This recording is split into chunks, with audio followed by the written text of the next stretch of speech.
ब्रेकनंतर पाहणार आहोत राष्ट्रीय आणि आंतरराष्ट्रीय घडामोडी थोडक्यात। तिहेरी तलाक प्रतिबंधात्मक कायद्याचं विधेयक आज राज्यसभेमध्ये मांडलं जाणार आहे। इथे सरकारचा खरा कस लागणार आहे, कारण राज्यसभेमध्ये भाजपला बहुमत नाहीये। अंदमानामधल्या सेल्युलर जेलला पंतप्रधान नरेंद्र मोदी यांनी भेट दिली। ज्या कोठडीमध्ये स्वातंत्र्यवीर सावरकरांना काळ्या पाण्याची शिक्षा दिली होती, त्याच ठिकाणी नरेंद्र मोदींनी काल हजेरी लावली। पंतप्रधान नरेंद्र मोदी काल अंदमान निकोबार दौऱ्यावर होते। त्यांनी तिथल्या बेटांवरील रॉस, नील आणि हेलवॉग द्वीपांची नावं बदलण्याची घोषणा केली। आता ही तिन्ही नावं नेताजी सुभाषचंद्र बोस शहीद आणि स्वराज या नावांनी ओळखली जातील। मध्य प्रदेशचे नवनिर्वाचित मुख्यमंत्री कमलनाथ यांनी महत्त्वाची घोषणा केली। यापुढे राज्यातल्या विकास कामांची घोषणा मी करणार नाही, अधिकारी किंवा जिल्हाधिकारी यांची त्याची घोषणा करतील आणि ते पूर्ण करण्याची जबाबदारी त्यांचीच असेल, असंही ते म्हणाले।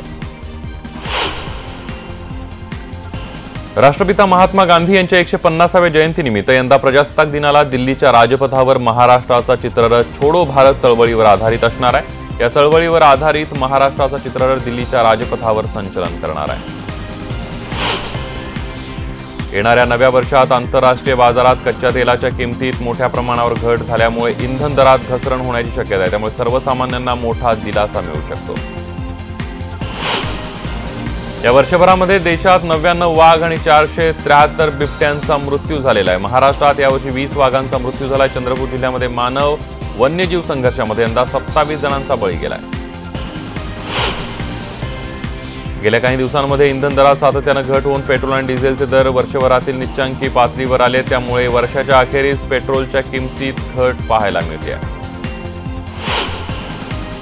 राज्यात प्रवासी वाहतूक सेवा देणारे एसटी महामंडळ मालवाहतूक सेवा ही पुरवणार आहे। ही सेवा देण्यासाठी जुन्या बस गाड्यांचा वापर केला जाणार आहे। मालवाहतूक सेवा व्यवहार्य आहे की नाही यासाठी सल्लागाराची नियुक्ती केली असून लवकरच अहवाल सादर केला जाईल अशी माहिती मिळते। कोकण रेल्वे मार्गावर 2019 या वर्षात आणखी 10 स्थानकांची भर पडणार आहे। कोकण रेल्वेने क्रॉसिंग स्टेशन प्रकल्प राबवला। या प्रकल्पांतर्गत 10 नवीन स्थानकं नव्या वर्षात प्रवाशांच्या सेवेत आणण्याचं उद्दिष्ट आहे। एमटीएनएलनं सेवानिवृत्तीचं वय 60 वरून 58 करण्याच्या जुन्या प्रस्तावाचा पुन्हा पाठपुरावा करण्यात येतोय। सेवानिवृत्तीचं वय कमी झाल्यास स्वेच्छानिवृत्तीचा बोजाही कमी होण्याची शक्यता आहे। मात्र ही वरवरची मलमपट्टी ठरणार असल्याचं कामगार संघटनेचं म्हणणं आहे।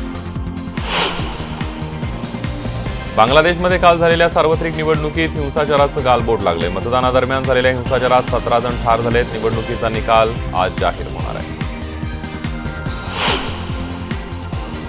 राज्याची लोकसंख्या तरुण ठेवण्यासाठी 2 पेक्षा अधिक अपत्यांना जन्म द्यावा असं वादग्रस्त आवाहन आंध्र प्रदेशचे मुख्यमंत्री चंद्राबाबू नायडूंनी केलंय। राज्यात कमवणाऱ्यांपेक्षा खाणारे हात जास्त आहेत, तर ते योग्य नाही। म्हणून मी तरुण दाम्पत्यांना आवाहन करतो की अधिक अपत्य जन्माला घाला, असं ते एका कार्यक्रमात म्हणाले।